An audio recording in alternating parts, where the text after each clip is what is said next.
Radio हमें कानों से भी देखना सिखाता है, यह कहना है उत्तराखंड मुक्त विश्वविद्यालय द्वारा संचालित हेलो हल्द्वानी की आरजे सुनीता भास्कर का। सुनीता से हमने रेडियो के तमाम पहलुओं पर चर्चा की, साथ ही भविष्य में रेडियो के अस्तित्व को लेकर भी बात की। वक्त के साथ बदलते दौर में रेडियो ने भी खुद को संवारा है और आज भी सभी वर्गों में अपनी पैठ बनाए हुए है। चलिए इस खास दिवस पर आपको मिलवाते हैं हल्द्वानी की सामुदायिक रेडियो की आवाज़ सुनीता भास्कर से। और हाँ, सुनते रहिए रेडियो, क्योंकि यही तो है आपके दिल की आवाज़। नमस्कार दर्शकों, आज हम मौजूद हैं उत्तराखंड ओपन यूनिवर्सिटी के परिसर में, जहां पर स्थित है हल्द्वानी का एकमात्र सामुदायिक रेडियो हेलो हल्द्वानी के नाम से। आप सभी को 12वें रेडियो दिवस की बहुत बहुत शुभकामनाएं। इस बार के रेडियो दिवस का थीम है रेडियो और शांति। तो चलिए इसी के ऊपर बात कर लेते हैं, कुछ गुफ्तगू कर लेते हैं। आज हमारे साथ मौजूद हैं हेलो हल्द्वानी कम्युनिटी रेडियो की आरजे सुनीता भास्कर जी। तो चलिए रेडियो दिवस के उपलक्ष्य में उनसे रेडियो के बारे में कुछ सवाल पूछ लेते हैं। चैनल में स्वागत है। और रेडियो दिवस के बारे में हम आपसे ये पूछना चाहते हैं कि जैसे हेलो हल्द्वानी एक सामुदायिक रेडियो है, ठीक है, तो उसने हल्द्वानी शहर के लोगों को मतलब कितना योगदान रहा है उसका? जी, तो पहले तो बहुत शुक्रिया कि अपने न्यूज़ चैनल में, अपने अखबार में रेडियो दिवस को कवर करने के लिए, क्योंकि अब जो नया दौर आ रहा है, हम देख रहे हैं कि जो हमारा यूथ है ना, वो पॉडकास्टिंग की तरफ आगे बढ़ रहा है। तो रेडियो पर बात होना बहुत ज़रूरी है। नई जनरेशन को रेडियो से परिचित कराना, रूबरू कराना बहुत ज़रूरी है। तो जैसे कि हमारा जो रेडियो है वो हल्द्वानी शहर का रेडियो है, क्योंकि ये एक सामुदायिक रेडियो है। और सामुदायिक रेडियो की जैसे कि अवधारणा होती है कि एक खास क्षेत्र के, एक खास समुदाय के लोगों की चीज़ों को कवर करना, उसको संरक्षित करना, उनकी ज्ञान परंपराओं को आर्काइव के तौर पे संग्रहित करना, ये रेडियो का काम होता है। तो हेलो हल्द्वानी पिछले 2005 में इस्टेब्लिश हुआ है। उत्तराखंड ओपन यूनिवर्सिटी इसकी ओनर है। तो यहाँ पर तमाम सारे मुद्दों को लेकर लगातार काम कर रहा है। हमारे जो प्रोग्राम होते हैं 60% वो हमारे समुदाय के बीच के कार्यक्रम होते हैं, और 40% हमारे जो कार्यक्रम हैं वो प्रोफेसर्स के लेक्चर्स होते हैं, जो कि हमारे स्टूडेंट्स के लिए बेनिफिशियल होते हैं। तो शहर में हम लोग हर समुदाय को छूने की कोशिश करते हैं, क्योंकि हल्द्वानी शहर भी अपने आप में बहुत सारी संस्कृतियों का एक मिला जुला शहर है। यहाँ पर पंजाबी समुदाय है, यहाँ पर रंग भाषा के लोग हैं, यहाँ पर पहाड़ी समुदाय है, यहाँ पर बिहारी समुदाय है। तो हर तरह के लोग, जो प्रवासी लोग हैं अपने आप में, सब यहाँ पर आके बसे हैं। तो उन सब की आवाज़ ये रेडियो बन सके, तो उनके लिए प्रवासियों की दुनिया हमारा एक कार्यक्रम है, ताकि वो भी हल्द्वानी शहर को अपना समझ सकें, क्योंकि दशकों से यहाँ पर काम कर रहे हैं। और हल्द्वानी शहर की हेल्थ को लेकर भी हम लोग बहुत कॉन्शियस हैं। जो मॉर्निंग वॉकर्स हैं, उनके जो क्लब बने हैं, उनसे हम लोग टाइम टू टाइम बातचीत करते हैं। डॉक्टर्स के हर बीमारी पर हम लोग इंटरव्यूज़ लेते हैं, ताकि लोग अवेयर हों। और स्कूलों में हमने रेडियो क्लब बनाए हैं, ताकि बच्चे रेडियो को जान सकें, स्टूडियो में आएँ, इन माइकों पर बोलना सीख सकें।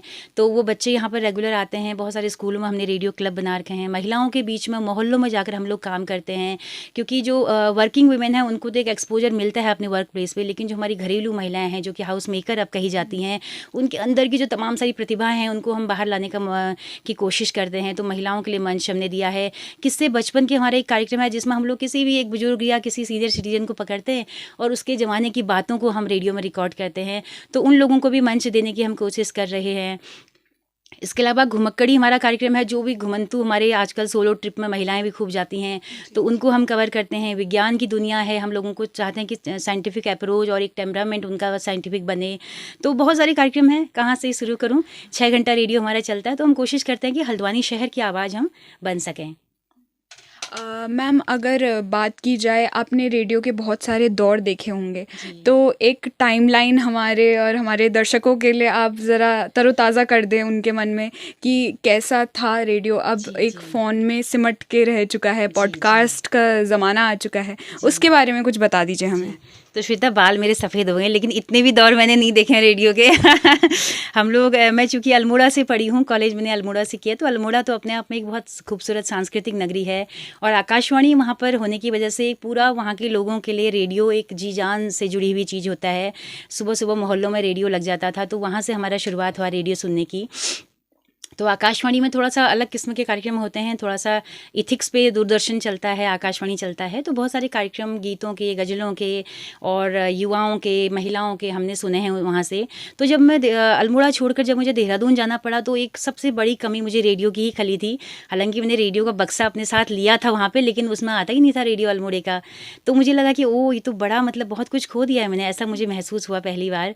तो जिन लोगों को बचपन से रेडियो सुनने की आदत होती है ना, वो लोग हर जगह रेडियो ही ढूंढते हैं। ये एक हैबिट का मसला होता है। हालांकि नई जनरेशन ने रेडियो नहीं सुना है रेडियो में, तो आकाशवाणी तब हम सुना करते थे। और उसके बाद हमने देखा कि जब एफएम चैनल्स आए 2000 के बाद में या 90s के बाद में, तो पूरा किस तरह से जो रेडियो था वो पूरा कमर्शियल हो गया था। कहा जा रहा था कि हम यूथ की डिमांड पर इस तरह के प्रोग्राम्स दे रहे हैं, लेकिन बहुत सारी वल्गैरिटी, बहुत सारी भाषा की अशुद्धियाँ उस रेडियो के जरिए पहुँचाई जा रही थी, जिसका हम लगातार कहते थे कि ये सही नहीं हो रहा है। तो कमर्शियल चैनल्स का दौर आया, उसके बाद सामुदायिक रेडियो का एक दौर आया, अभी 10-12 साल ही पुराने हैं। अगर सामुदायिक रेडियो की बात करें भारत में, तो साउथ इसके लिए बहुत अवेयर था, तो साउथ में सबसे पहले सामुदायिक रेडियो खुले हैं। तो अब एक नया कॉन्सेप्ट से जुड़ने का मौका मुझे 6 साल पहले से मिला है सामुदायिक रेडियो से। तो इसकी अवधारणा इतनी खूबसूरत है, तो हमें लगता है कि जनता की जो सही आवाज़ है सही मायने में, वो सामुदायिक रेडियो ही बन सकता है। तो यही दौर है कि सामुदायिक रेडियो अब बूम पर आएंगे धीरे धीरे। हर समुदाय की अपनी आवाज़ होनी चाहिए, क्योंकि जिस तरह से पूरे मोनोकल्चर का खतरा लगातार मंडरा रहा है कि हम पूरे मुंबईया गीतों को कॉपी कर रहे हैं, अपनी संस्कृति को हम लोग बेकार समझकर उसको ख़त्म करने पे तुले हैं। तो अब वो दौर थोड़ा सा लौट के आ रहा है। सामुदायिक रेडियो हैं, तमाम सारे यूट्यूब चैनल्स हैं, ब्लॉगिंग हैं, उनके जरिए अब संस्कृति जो है वो सहेजी जा रही है। तो ये दौर एकदम अलग हो गया है और पॉडकास्टिंग का दौर भी अब आ गया है। तो जो नई जनरेशन के जो बच्चे हैं, जो कॉन्वेंट स्कूलों के बच्चे हैं, उन लोगों को अपनी मुखर अभिव्यक्ति के लिए वो लोग पॉडकास्टिंग का इस्तेमाल भी कर रहे हैं। तो रेडियो से भी अभी आगे हम पॉडकास्ट तक जाने वाले हैं। तो ये सिलसिला जो है वो चलता रहेगा। जी मैम, जैसे अगर बात की जाए, विजुअल्स मीडियम इतने आ गए हैं, जैसे टीवी आया लेकिन रेडियो फिर भी टिका रहा, कंप्यूटर आया रेडियो फिर भी टिका रहा, मोबाइल फ़ोन तक आ गया रेडियो टिका रहा। लेकिन अब बात जैसे चलन हो गया है कि मतलब सुनने में आ रहा है कि रेडियो ख़त्म होने वाला है। तो इस बात में कितनी सच्चाई है, और अगर ये बात सच है तो उसके संरक्षण के लिए क्या कदम उठाता है एक सामुदायिक रेडियो? जी, देखिए, खात्मे की बात तो बहुत पहले से कही जाती रही है। जब टेलीविज़न आया था तब भी कहा था कि अखबार ख़त्म हो जाएंगे, है ना, लेकिन अखबार तब भी बने रहे डटे रहे। बल्कि तब तो अखबार के एक बूम का दौर था भारत में, क्योंकि यूरोप में तब अखबार ख़त्म हो रहे थे, तो वही चर्चाएं यहाँ भी निकल कर आ रही थी। फिर टेलीविज़न आया तो लगा कि अब तो बिल्कुल बुद्धू बक्से के सामने दिन रात लोग बैठे रहते थे। पहली बार तस्वीर देखते थे वो लोग, धारावाहिक देख रहे थे। फिर कलर टेलीविज़न आया, उसके बाद से फिर लगातार जो है हम देख रहे हैं कि सोशल मीडिया के आने के बाद से भी लगातार ये बातें कही जाती हैं हर दौर में, लेकिन ख़त्म कोई चीज़ नहीं होती है। और ये खूबसूरत बात सबसे ये है कि मीडिया कन्वर्जेंस का दौर है, तो हर मीडिया अपने में दूसरे माध्यम को मर्ज करके चलता है।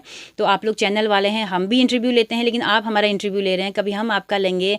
तो ये दौर चलते रहेगा और रेडियो कभी ख़त्म हो नहीं सकता है, क्योंकि रेडियो एक ऐसा माध्यम है कि हम लोग काम करते हुए भी रेडियो को सुन सकते हैं। एक अनपढ़ व्यक्ति भी रेडियो को सुन सकता है, उसके लिए उसको मतलब साक्षर होना भी ज़रूरी नहीं। तो एक बड़ा फ़ायदा, भारत जैसे देश में अभी भी कुछ आबादी हमारी निरक्षर है, तो उसके लिए रेडियो ये है कि रेडियो ही एक ऐसा जरिया है कि वो सब एक समानता वाली एक बात है, एक समावेशी है जो कि सबको साथ लेकर चलता है।